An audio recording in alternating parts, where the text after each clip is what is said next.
You're listening to Gillian's episode, A Daughter with Infant Leukemia, on the Child Life On Call podcast.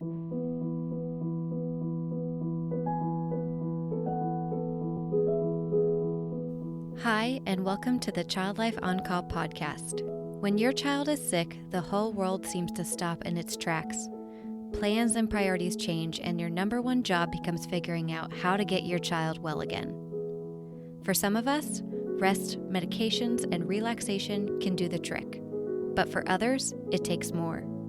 It takes countless doctor appointments, invasive medical testing, therapy, surgeries, the list goes on, and then you still may not have all of the answers or results you were hoping for. This podcast features parents of children that have an illness or medical condition and gives them a place to share their own journeys and experiences. We will talk about the ups and the downs, the highs and the lows, but one thing seems to remain the same.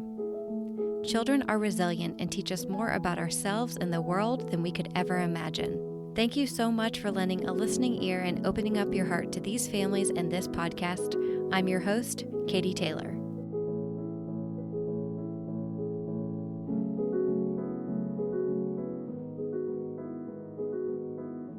She's doing really well.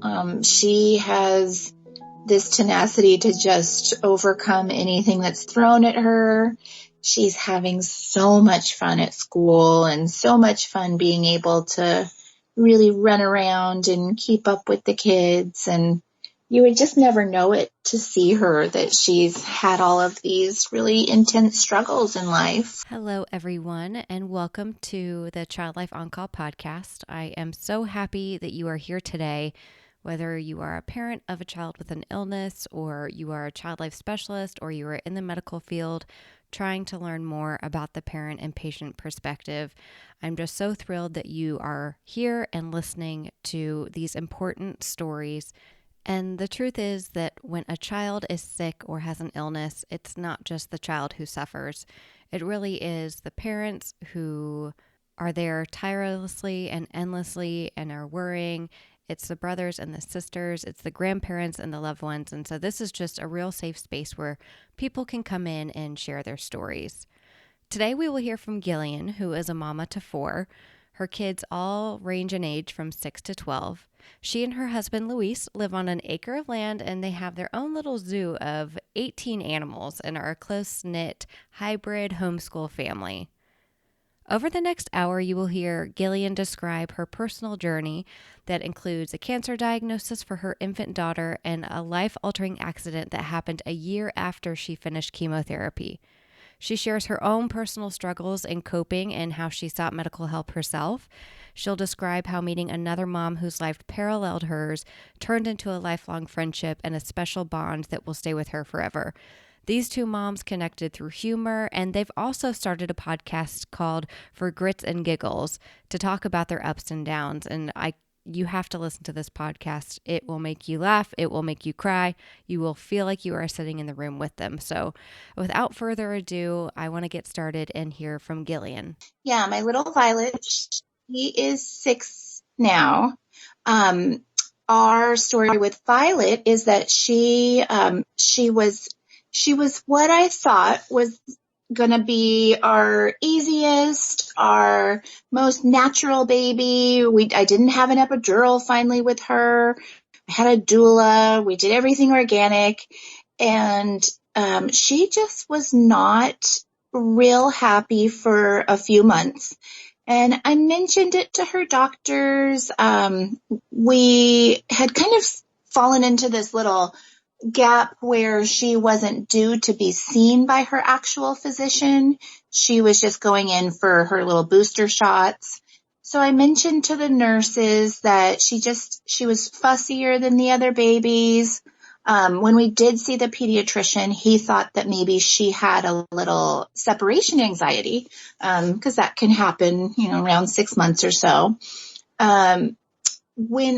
When I realized, though, that she was getting more sick more often, and she also was just taking so long to get well. It felt like she was just constantly sick because she would take longer to get better and then by the time she got better, it felt like she was hit with something else. And I do have 4 kids. They were all little at the time, and they were in public school. So it was pretty typical for us to have colds and things all the time, but she just wasn't a happy camper for a little while there. And for a while, everybody kept thinking, well, this is the one hard baby that you have. You've had it so easy with the other 3, and she's just her own little person and doesn't like to be put down very much. But I started to realize that there really was something wrong. One of the things that we realized was she would want to go to sleep. She would be so tired, and she would try to nurse to go to sleep. And then the second that we laid her flat, she would just scream and scream and scream. And we'd just start the process all over again. And what we know now is that her little body was fighting so hard. The reason that she was screaming when she laid down was that she had acid reflux. And that was from the fact that it turned out that she had infant leukemia. So we had actually been to even the emergency room a few times, and I was told that I was tired, that my husband was out of town more at the time, and that she was just our tricky baby. And that went on for a while. So I would say that she was probably sick before she was diagnosed for at least 2 to 3 months. The way that we actually found out about her diagnosis was she was due for her 9-month vaccinations.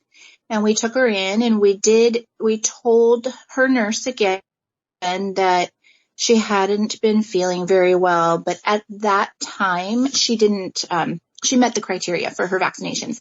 She didn't have a fever. She was okay at the time. So they did her vaccinations, and that was on a Friday. And we went home, and it was actually my husband and I's anniversary. We were supposed to go away, or I think just for an overnight, for the first time since having all 4 kids. And she was just miserable. We just had to take turns rocking her. We could not put her down. She was she would go back and forth between being lethargic and just screaming out of control. So we waited out the weekend, and I called the doctor's office on Monday, and I said, she's looking a little yellow to me. She looks a little jaundiced. And our sweet triage nurse, who she's actually been there at the pediatrician since I was a baby. Violet's pediatrician at the time before he retired was actually my pediatrician. So I know them well. And I knew the second that I said that she was looking jaundiced, that it wasn't a side effect from the vaccines. They knew something was wrong, and they said, you need to bring her in right away. We're an hour away from Santa Barbara. So we took her down there, went to the doctor's office. My husband met me there, and they just saw right away that something was wrong. My pediatrician went and got a colleague to see if maybe she could give a second opinion. And they originally ended up saying that we needed to go to the hospital right away. They did a little finger prick, and her blood was not looking like it should. What they initially thought was maybe she had meningitis. So we went to the hospital. It was just probably a 5-minute car ride to the children's hospital.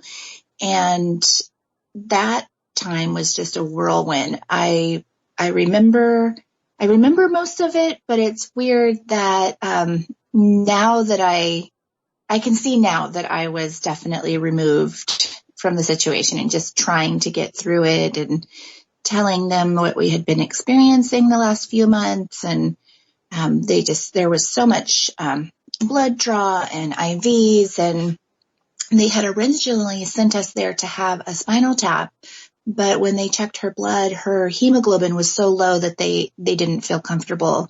It wasn't safe to do a spinal tap.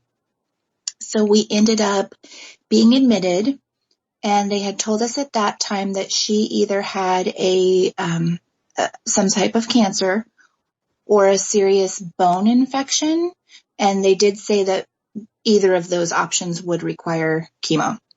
So we met with multiple doctors. She had quite a big team. She had her pediatrician was still kind of on board.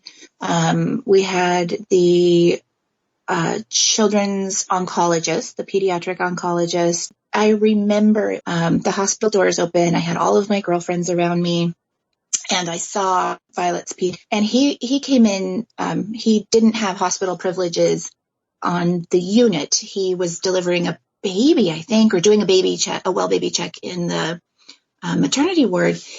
And he came in, and I looked at his face and I waved at him, and I instantly knew. He looked so sad, and that memory is just burned into my brain. He was always such the comforter, and he was so sweet and kind, and it was so hard to see him feeling so sad for our family. And he just kind of disappeared behind the counter at the nurse's station and immediately started talking to our oncologist.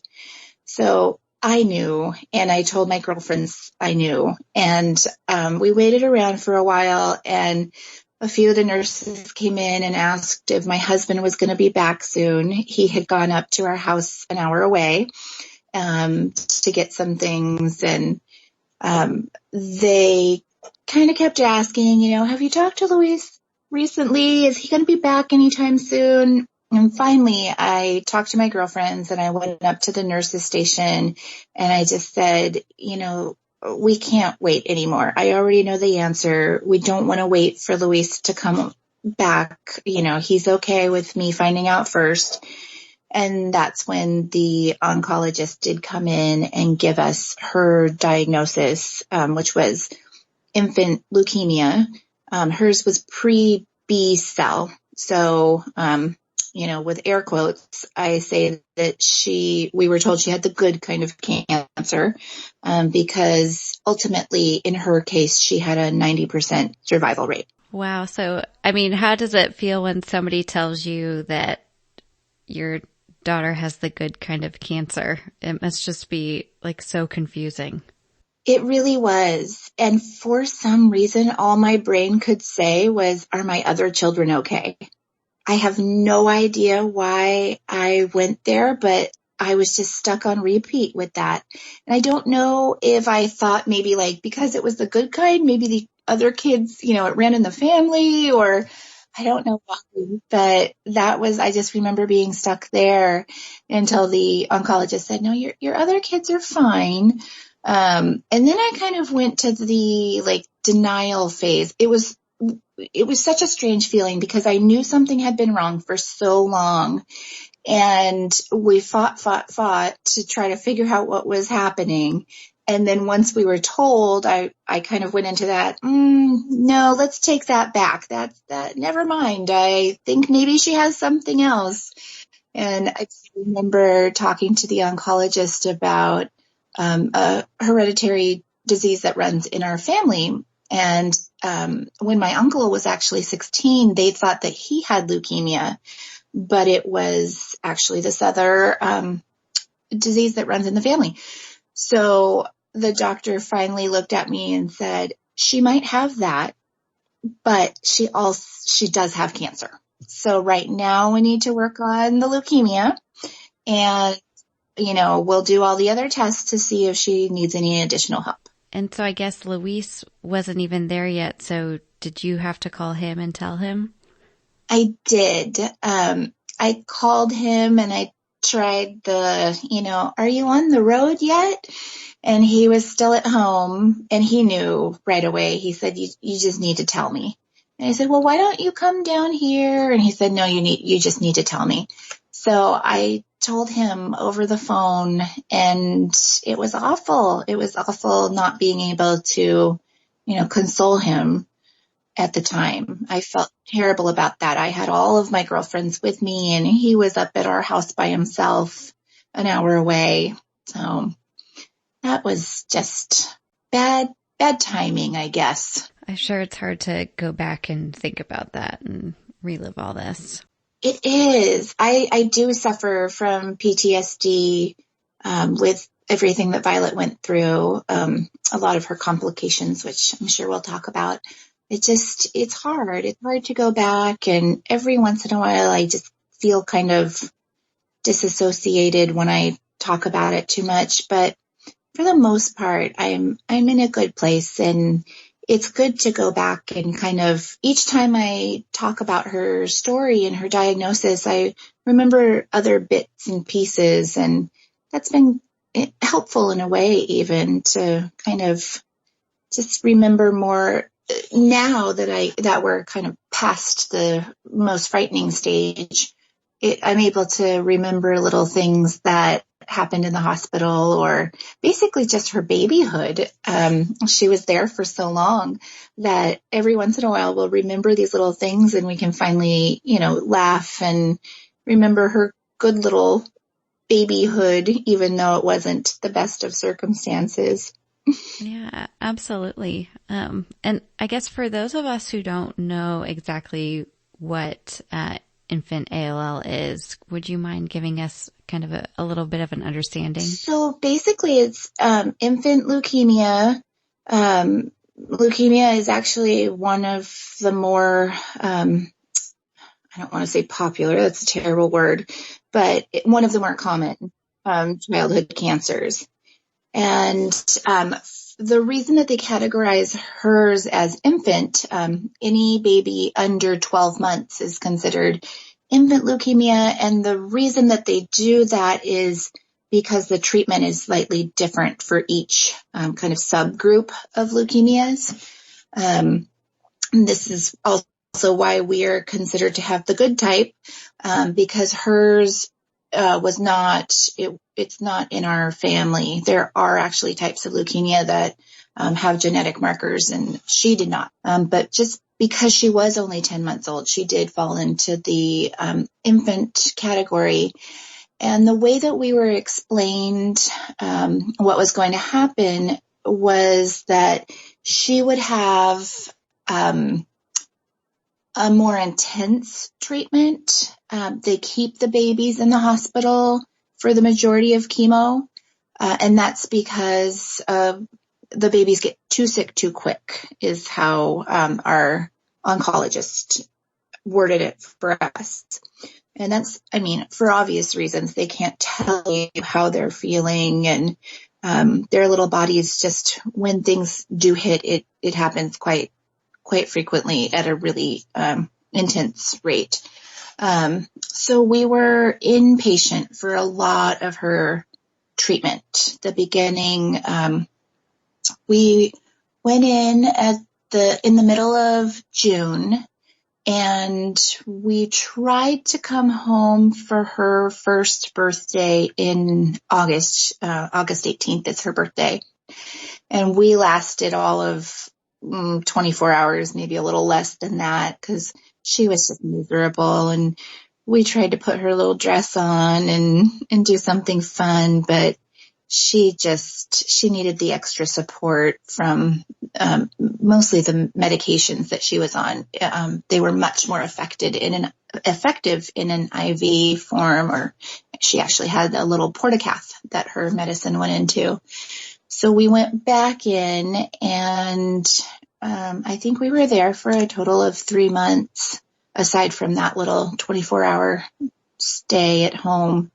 And then after the 3 months, we were able to come home, and for the most part, she did like a few weeks on, and then a week off at home.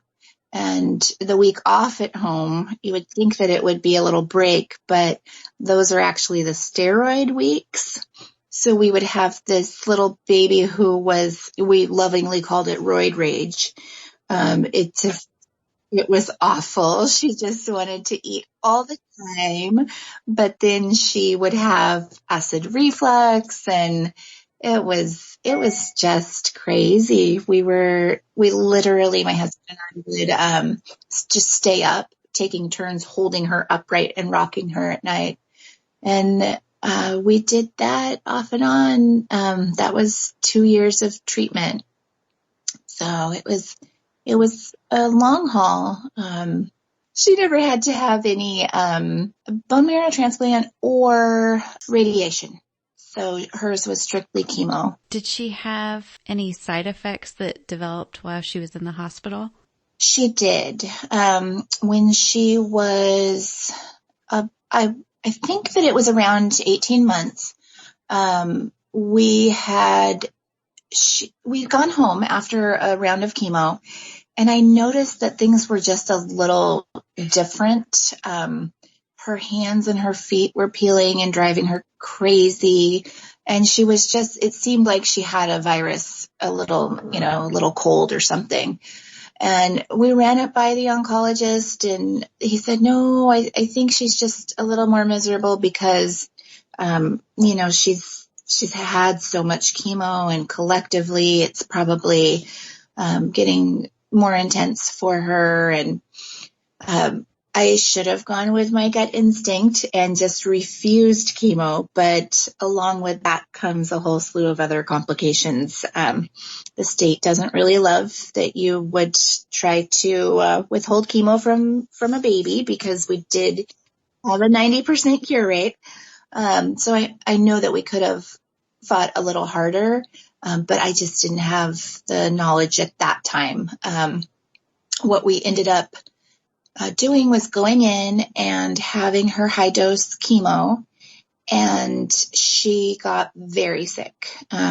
There were 4 days of having a fever of 106.8. At one point, it was clear that she had something more serious going on, and we had every doctor in the hospital, it seemed like, came in. Her surgeon came in, all of her pediatrician, all of these doctors who just wanted the best for her and could not figure out what was going on. One of the things that kept happening was she would get these little sores, and they would, every time her fever would spike, it was almost like a burn would appear. The little bumps would spread, and they would blister and then eventually pop. And so from head to toe, she looked truly like she was a burn victim. And we had no idea what was going on at that time. For some reason, our hospital didn't have a dermatologist for peds. So I ended up, out of desperation, calling our pediatrician, and he actually brought in a dermatologist just as a guest. He had like a visitor patch on. The dermatologist said, I think this is just a really serious atypical version of Coxsackie virus, which is hand, foot, and mouth. Very typical childhood illness. Usually kids get sores on their hands, their feet, and in their mouth. And it's uncomfortable, but it usually does not require any sort of medical intervention. But when you have a baby on high dose chemo, they don't have any immune system left to fight off anything else. Their body's working so hard on fighting cancer. They stopped chemo, obviously, and we just kind of had to wait it out and see how it went. We were trying to do the best we could to keep her as comfortable as possible. And just when we were thinking that we were going in the right direction, her fevers were down. They had even talked about possibly letting us go home. She had to be fever-free for 24 hours. And just when we thought that we were in the clear,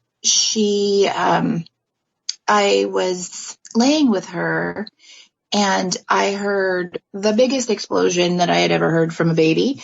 And so I got up to change her diaper. I mean, obviously we had a lot of poop and a lot of vomit from chemo, but it seemed different. And I got up to change her and I laid her down, and I had taken her diaper off and was wiping her, and she immediately started just vomiting everywhere. So I was trying to hold her up so that she didn't choke while trying not to get feces everywhere.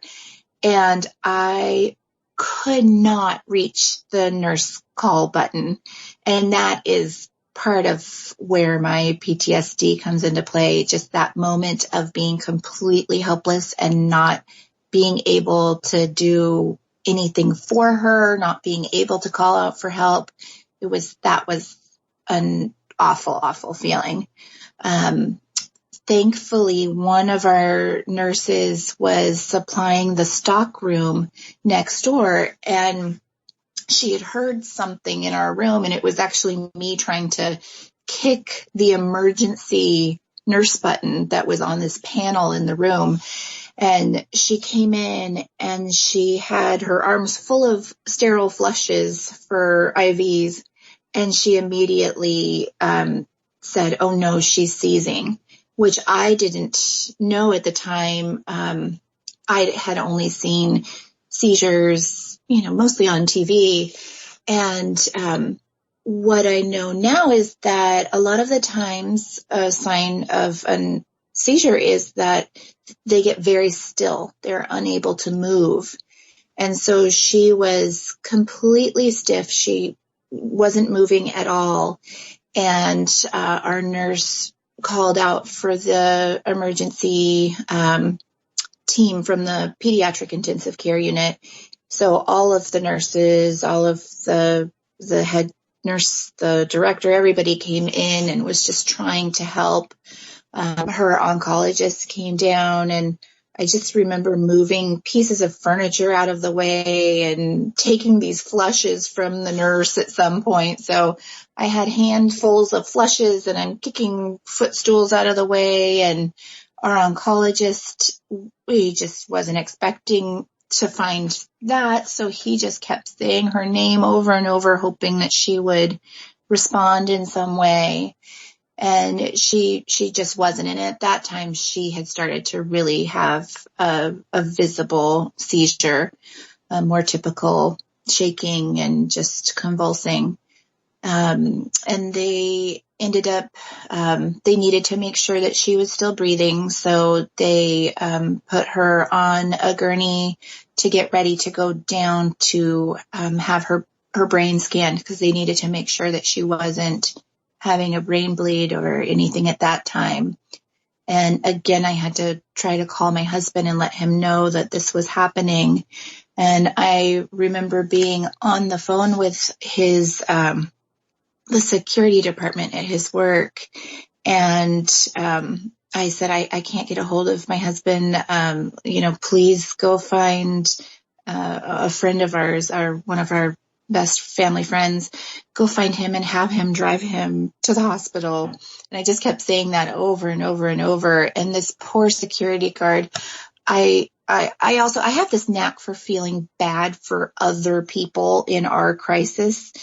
And I just remember having the phone up to my ear and hearing her medical team say, "I don't know if she's breathing."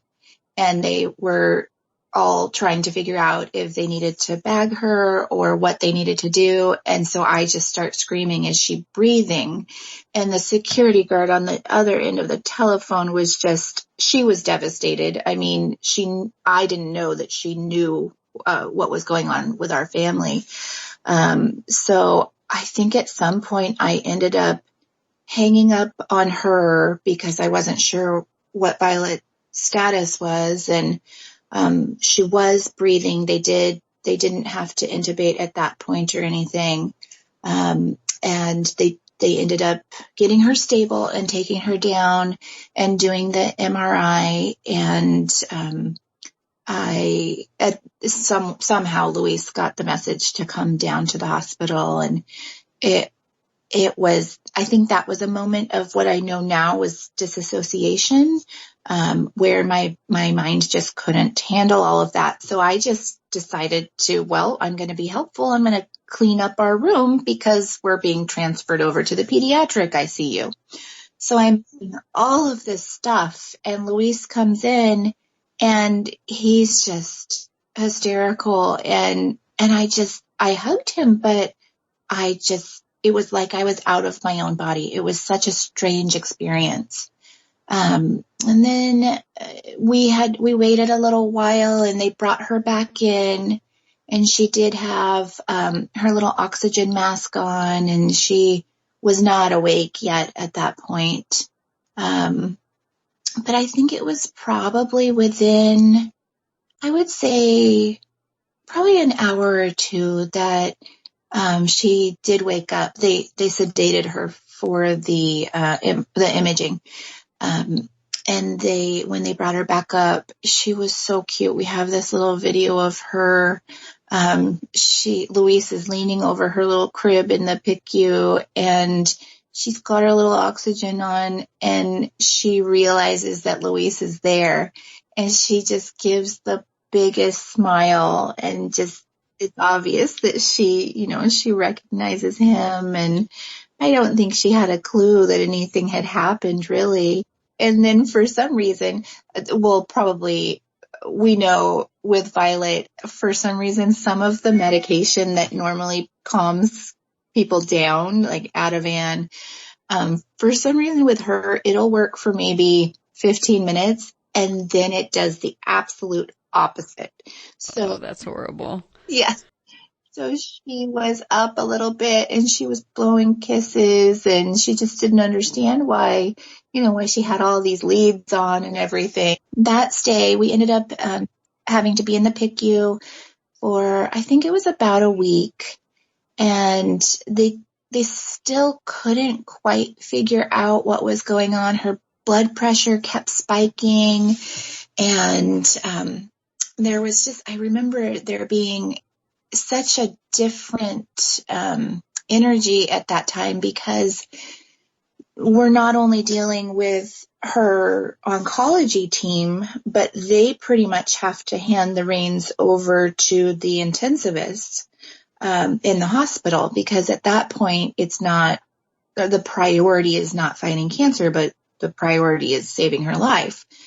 So there were a lot of times that they would do rounds, and it seemed like there were 20 people outside, all having a slightly different opinion on what the next best course of care was for her. And there was some confusion between the high blood pressure spikes. A lot of the time, the doctors were thinking that it was just because she was so uncomfortable and in so much pain, that when we had to change a diaper or move her around, they were thinking that pain basically was what was causing her high blood pressure spikes. But thankfully, we had a night nurse that we had for more than one night in a row, and she was tracking her trends and realized that she was sound asleep and she was still having these blood pressure spikes. So thankfully at that point, it was decided that she would be put on a blood pressure medication to make sure that she didn't, essentially, it was to prevent strokes. But what we do know now is that most likely in that period of time between being scanned and between starting the blood pressure medication, she most likely did have little strokes in there. We also ended up, there was just a little time period where her body was just going through too much, and the doctors were arguing back and forth whether they should put her on TPN, which is like, they lovingly call it steak in a bag. And, the oncologist is thinking about long-term side effects, and the internist is thinking about, this moment right now to keep her alive. And those were unsettling, feelings of, oh my gosh, it's the one time that her medical team is having differences of opinions. And that was just so hard.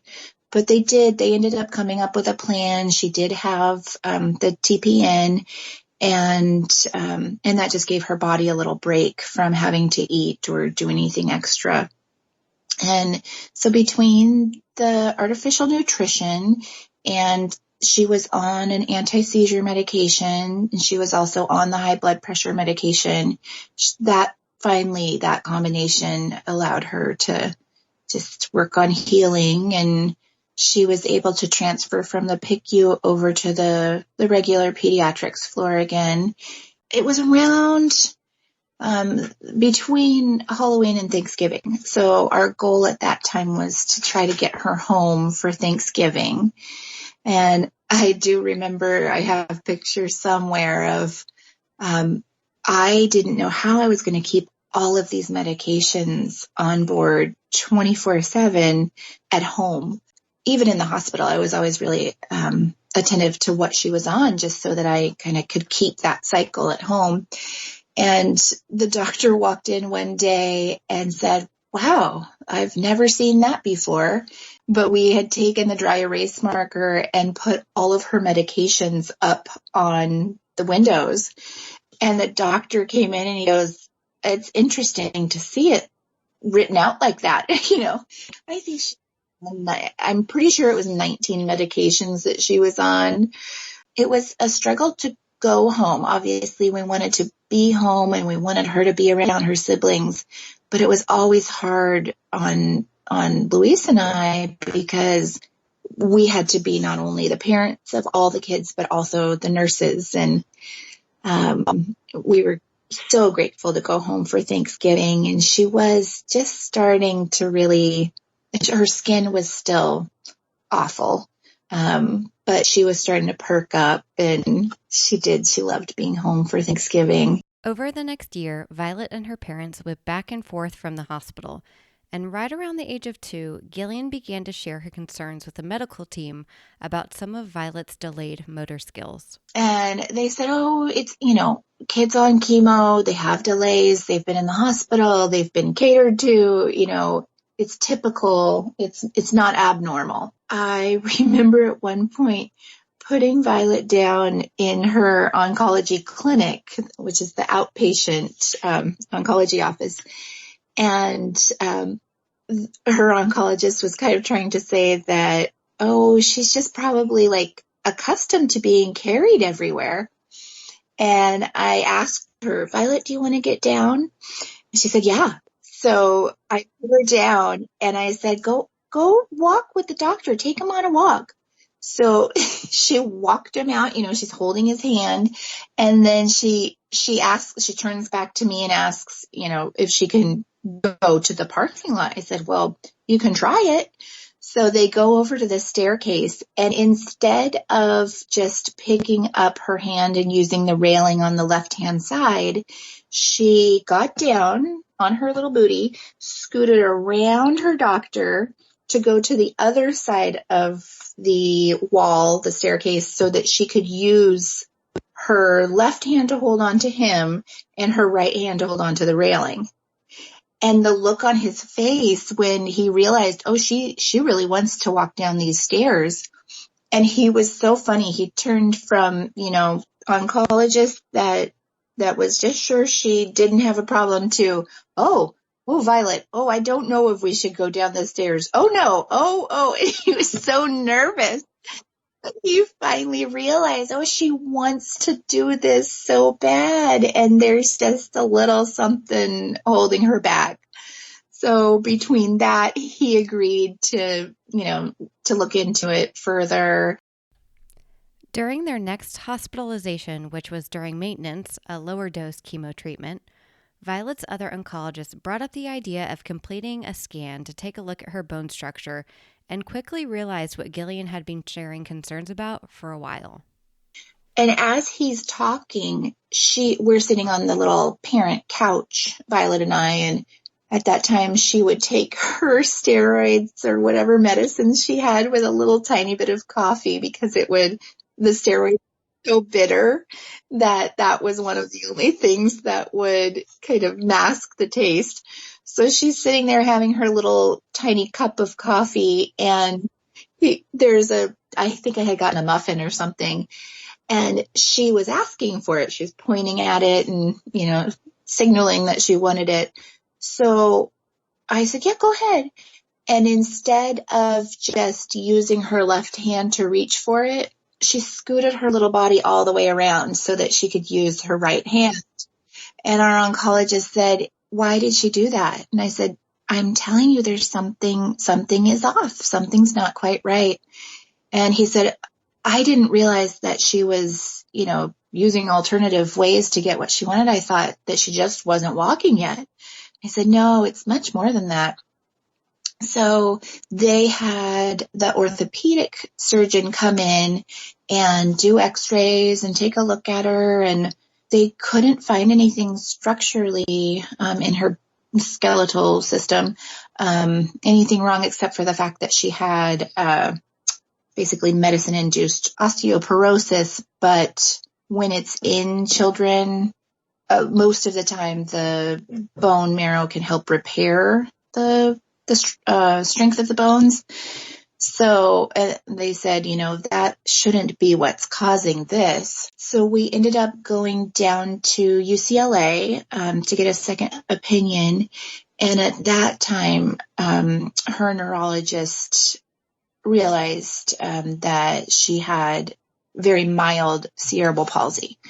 And that was most likely caused from those little undetected strokes during her illness. So we then had to, she was still doing chemo, but we then had to figure out how we were going to just best provide ways for her to learn to walk and learn to do all the things that all kids do, just in different ways.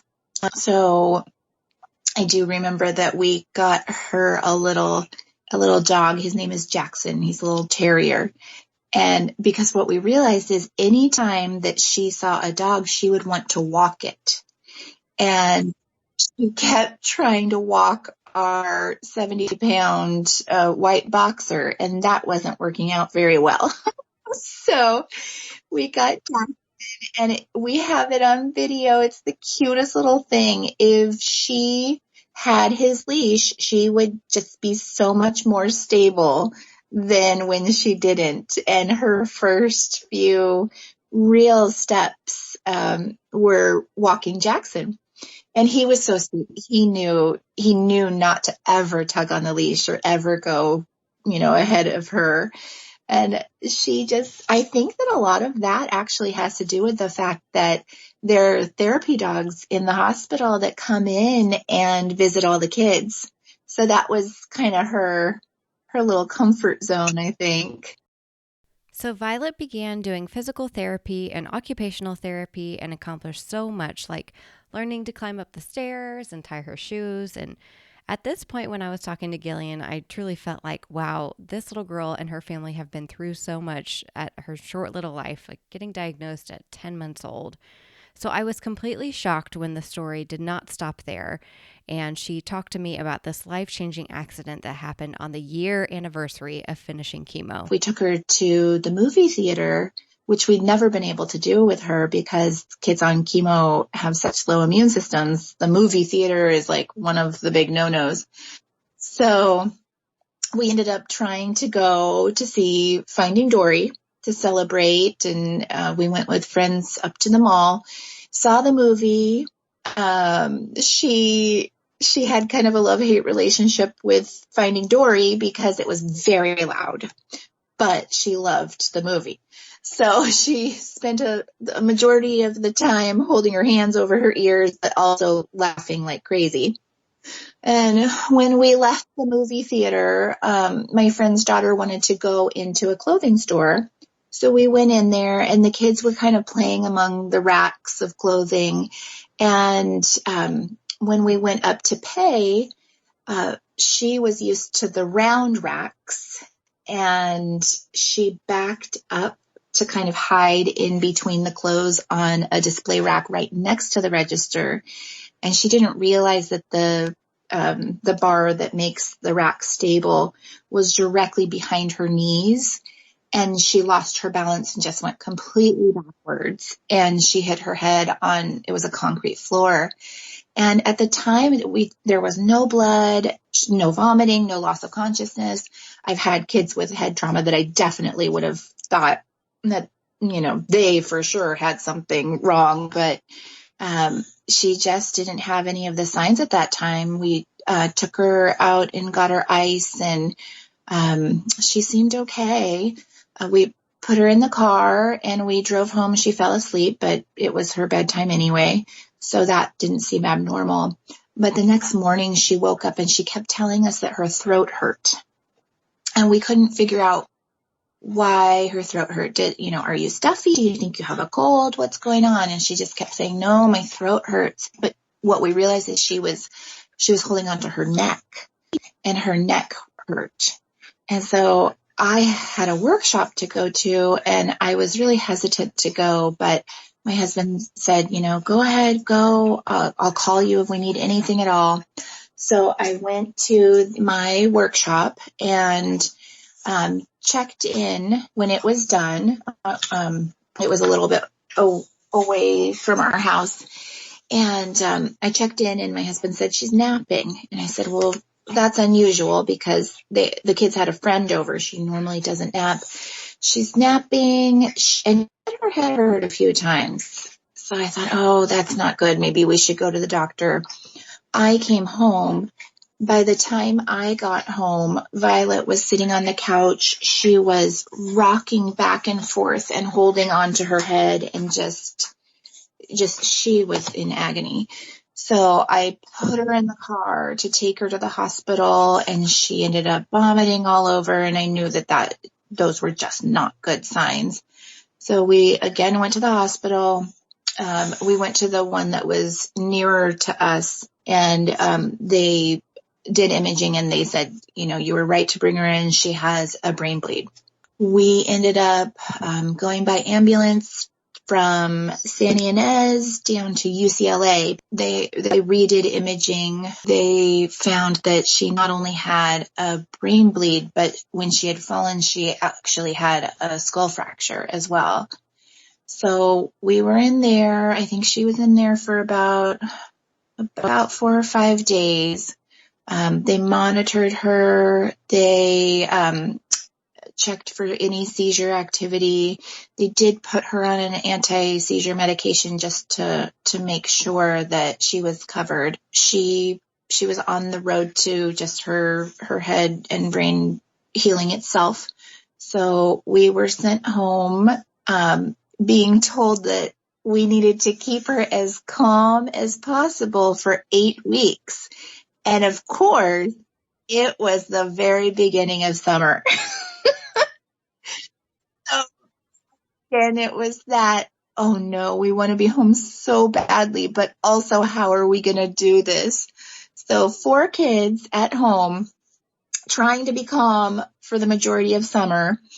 The second that we carry Violet in, we set her down on the living room floor with pillows and everything. And we're trying to unload the car. And we've already explained to all the kids, she needs to stay calm. We're going to watch movies. It'll be fun. And the first thing that I hear as I'm walking Violet's medication bag into the house is, Violet, do you want to do somersaults? And it was my Penelope trying to help Violet do, and I, immediately screamed, no, and ran over there. And long story short, we spent that summer in a inflatable kiddie pool without water and a helmet. So that was quite a time. This little girl has had chemo, which can cause learning disabilities. She's had a brain bleed. She has cerebral palsy. So, with all of that, we were told that she basically has some processing issues. And she also has what they're referring to as a blind spot, but not necessarily with her vision. It's like a blind spot in the upper left. When her eyes look up and left, she can't process what she's seeing when she looks there. She can tell you what she's seeing, but she can't process any information, really, if that makes any sense. So if there were a stop sign up to her upper left side, she would tell you it's a stop sign, but her brain might not tell her to stop.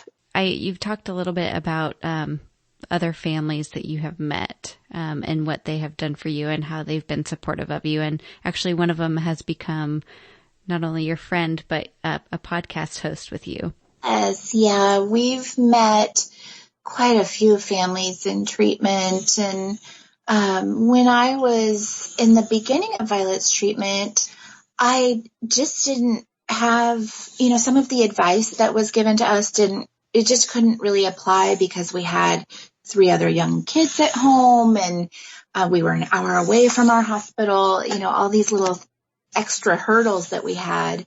And I was telling one of our nurses that one day, and she said, you know what? There's another mom. She has 4 kids. They're all your kids' ages, and you would just love her. You guys have the same style. You have so much in common. So that is when we were put in touch with the Hammersley family. Hazel Hammersley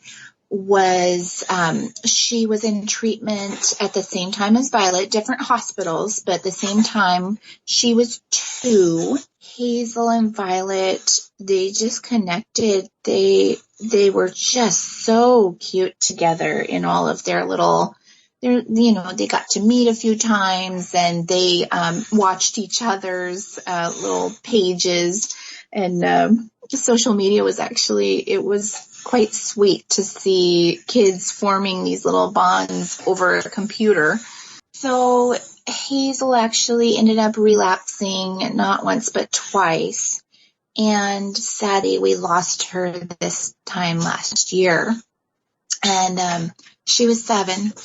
And it was hard for so many reasons. It was hard to watch my friend lose her daughter. It was hard for Violet to lose a friend. That sense of helplessness was awful. And Lauren and I grew pretty close over that time, and there was nothing else that I could do except for just keep showing up and not trying to talk her out of her grief, just sitting with her as she went through it.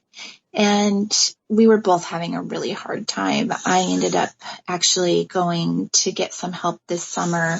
I ended up going into they have like a psychiatric unit within our hospital. And I did stay there for 9 days, and Lauren helped to get me in there, of all things. She's grieving her daughter, and she helped to take care of me. And we were just trying to think of ways to help other families. And I learned some great skills when I was in the hospital, and Lauren was going through a lot of the same issues, but obviously times a million. And so the 2 of us just had this ongoing Facebook message, and we would just text each other or Facebook message just the most random things that we could think of to make each other laugh. And sometimes it was, hey, are you up? Even though it's 2:30 in the morning, can I call you? And sometimes it was just ridiculous threads of neither of us making sense, but just laughing. And that was the thing. It's hard to know what to do with a friend. It's hard to make jokes when it's such a serious situation. But at the end of the day, that is what our friendship, basically, we've always done that with each other. Our girls were in the ICU at the same time. We've really related and been able to survive with humor. And our girls are that way. You know, if they can laugh while receiving chemo, then who are we to say that's wrong? So she and I have started a podcast. We went back and forth on, you know, what should we call this? And we came up with, this one was Lauren's idea, was For Grits and Giggles. And we just took it and ran with it. We have no idea what we're doing. I had only listened to one podcast before starting this.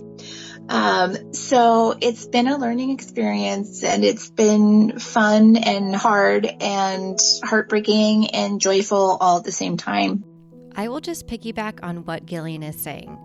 Each episode is so heartfelt, and I have laughed and cried, like I told you before, in each episode that I've listened to. If you would like to listen to their podcast, you can find it on Apple Podcasts, or you can go directly to their website, www.forgritsandgiggles.com.